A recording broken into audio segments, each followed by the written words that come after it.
pour que partout au Sénégal, les élèves et les étudiants puissent bénéficier des mêmes opportunités de formation. Et des mêmes... Dernière question en séeréer. Non. Et pourquoi en séeréer? Parce que le président est séeréer. Monsieur le Président, Chinyam simnonga wo foyonof inwe nandal nang no école fe baftona anda a part chono ke ha élève hengo mayo imbugu ando haro wago fi pour chono kaga amba jox la achang métier fo école kayon fa chono mom waage ñak mo xexna la ya faw ram jangta mi anda baftoguma onkat baftogum gar jangit fudox d'accord nit kiranne soga hat andam ñaajo gam au bas mot entre 7 à 10 km en aller-retour kon évidemment acang mom waage ñak yon fa ciono so danel wagro dan la matière of jangno wara gar école o dana nge tamit wara fi ndang pour nan lox ga profala leya pour wagne jang o xada nga wara fi exercice wara évaluer wara fi composition so o ref anona gojigonu ko ci eloten parce que li geful ro wage ñako yon fa ciono ka jigna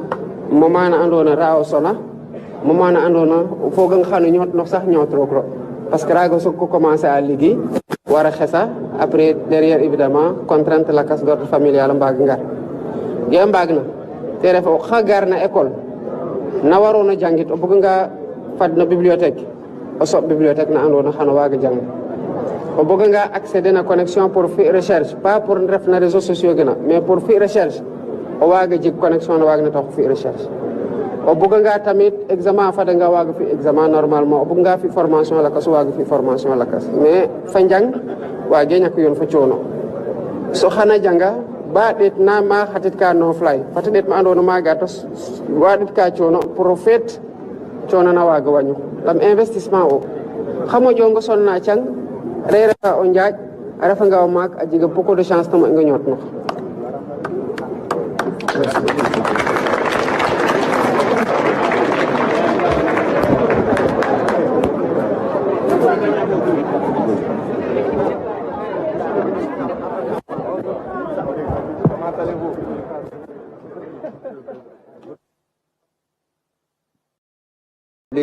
dégg ngeen échange yi nga xamante ne am na kook ndaw ñi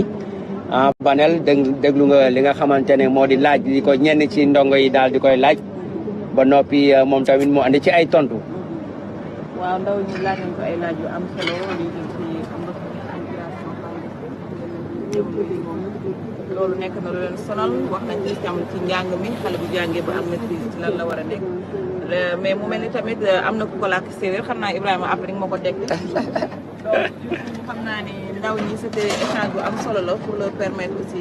d'être en face avec le président de la République. waaw kon nag gis ngeen président de la République daal dinay def ay échange ak ñi nga xamante ne ñoo di ndaw ñi dégg ngeen nag laaj yi nga xamante ne jot na ko échanger ak ñenn ci ndaw ñi ñu ci bëri daal di intéressé wu ci ay questions d'actualité yu ci mel ni mbëkk mi nga xamante ne mu ngi def ay conséquences yu graves ci ndaw ñi waaye tamit ci jamono joo xamante ne nous sommes dans un contexte de mutation permanente naka la ñuy def pour adapter li nga xamante ne moo di suñu njàng ak lépp loo xamante ne dafa jëm ci wàllu woowee kon nag Banel gis ngeen ay laaj yu bëri yoo xamante ne président jàkkonte na ko ndaw ñi. waaw mu mel ni laaj nañ ko waaye moom itam mu indi ci ay tontu. ñaar lañ ci mën a jàpp. humilité et travail humilité maanaam nit da nga war a humble maanaam wàcc sa bopp leneen li mooy da nga war a liggéey ndaw boo tolloo ci jàng da nga war a jàng boo jàngee itam pare da nga war a liggéey ni nga ko waxee Ibrahima donc noonu la itam parce que xam nañ ni diwaanu Mbuur fii problème mu mbëkk mi maanaam xale yi di jël gaal yi bëri na sonal na leen te bi mujj rek mooy jëye bu métti bi nga xamante ne bi am na fi ay xale yu bëri ñàkk seen bakkan ñuy jaalewaat encore une fois seen i waajur di wax rek ni xale yi aussi occasion la pour ñoom ki nga xamante ni nekkoon na fi élève doy ni ñoom nekkoon ci seen temps ñëwaat tey dellusiwaat fii en tant que président de la république dafa mel ni kon daf leen ni ñaax daf leen ni wan yoon bi ni que mën na nekk donc day dellu si waat aussi ci moom président li mu waxoon rek muy valeur yu am solo maanaam humilité et travail Ibrahima Ndong. waaw loolu nag di lu am solo parce que ndaw moom boo koy tàggat ko ci ay valeur parce que tey di nga gis léeg-léeg nit dem ba am yenn at yi ñu ne kii moom mag bu doy waar la mag bu mel nii la mag bu mel nii la kon nag loolu day fekk ne amaan na ci njëlbeen jëmbat baa baaxul woon maanaam yar bi nga xamante ne moom lañ ko waroon a defal ci ndawam moom lañ ko defaralul kon nag à l'image ñu gis ne président def na li nga xamante ne moo di échange bi kon nag da ngay gis ne day dem ci beneen activité boo xamante ne dina ko def ci fi nga xamante ne moo di lycée Demba Diop ci yooyee activité nag war na rencontrer ses anciens professeurs waaye tamit gis nga mu ngi procéder au reboisement bi nga xamante ne c'est avec la présence des eaux et forêts muy loo xamante ne nag dina ko def waaye laata boobu day participer d'une manière symbolique aux activités de nettoiement bi nga xamante ne tey jii moo ñu fi taxal daje. Effectivement Ibrahima 5e édition de la journée Setal Suñu Réew donc c'est un acte patriotique mais également symbolique de citoyenneté pour montrer aux jeunes élèves qu'il faut nécessairement un environnement sain, un esprit sain dans un environnement sain. Les coups de râteau du président. Les coups de râteau du président Bassirou Diomaye Diakhar Faye. Donc voilà. Pour montrer l'exemple, montrer aux élèves aussi que dans cet environnement-là, qu'ils doivent tenir leur école propre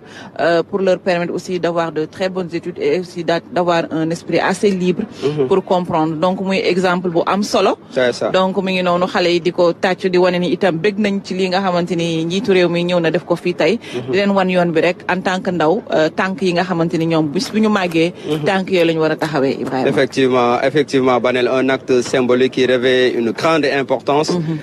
Comme il a dit tout à l'heure, hein, lorsqu'il échangeait avec les élèves, l'humilité qui doit être vraiment gravée en lettres d'or dans le vécu quotidien de ces potaches. Parce que tout simplement, on a l'habitude de le dire que l'avenir d'un pays appartient à sa jeunesse. Mais quelle jeunesse? Il faut que ça soit une jeunesse instruite, il faut que ça soit une jeunesse imbue de valeurs. Et aujourd'hui, le président, accompagné de sa première dame, sont en train de montrer un très bel exemple. Effectivement, et ces valeurs-là, les élèves ne peuvent l'acquérir que dès le bas âge, c'est-à-dire à l'école. Donc l'école, c'est pas seulement un endroit pour venir faire des études et rentrer, mais c'est un endroit également pour façonner l'être humain, pour façonner celui qui sera responsable de l'avenir de son pays. Donc je pense qu'à travers ces exemples, le couple présidentiel qui donne des coups de râteau et des coups de balai à l'ancien lycée du président, je pense que c'est un symbole fort qui pourra permettre à ces jeunes-là de rêver grand et de se dire que c'est possible. Parce que lui, le président de la République, quand il venait ici en 97, si on lui avait dit que quelques années plus tard, il reviendrait ici en tant que chef de l'État, peut-être qu'il n'aurait pas cru. Mais bon, c'est les valeurs que vraiment d'humilité et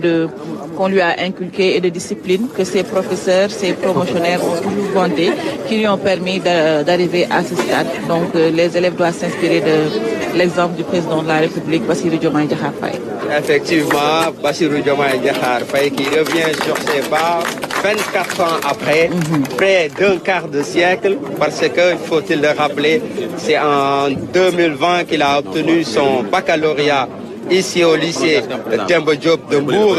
qui a ouvert ses portes en 1985 avant de porter le nom de feu Demba Diop, ancien député maire de la localité, arraché à notre affection Banel, un certain 3 février 1967, qui a été donc assassiné. Donc que la terre lui soit légère. Et aujourd'hui, il est important de regarder dans le